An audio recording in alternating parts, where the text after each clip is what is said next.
Elə bu məsələni bir qısaca Ahmet. Biz Qarabağ Neftçini çox danışırıq. Amma düşünmürsən ki, Neftçi Qarabağ oyunun təxirə salınması bir tərəfdən də Sabahın haqqının yeyilməsi olacaq.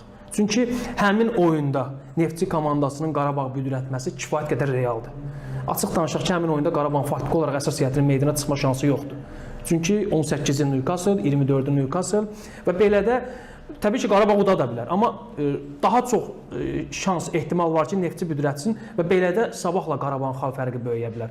Amma bu oyun təxirə salınsa, Qarabağ başqa vaxt daha ideal heyətlə meydana çıxsa Neftçini məğlub edə bilər. Yəni o aspektdən baxası olsaq, hardasa Sabahın da haqqı yemişik. Əslində elə düz deyirsən, indi o sağ olsun izləyicimiz yazdı.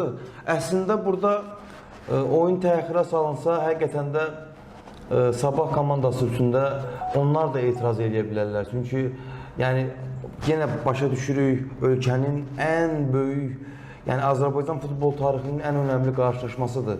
Hamımız bundan razıyıq.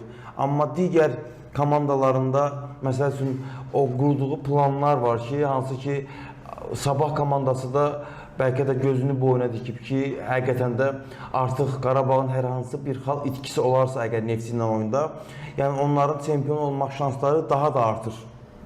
Yəni əslində üçüncü şəxsi biz, yəni şəxs olaraq komanda, üçüncü tərəfi biz unutmuşuq. Amma sağ olsun, görsən necə futbol biliyi olan adakı işlərimiz var. Onlar da bizə xatırlatdılar. Çox önəmli bir məqam idi.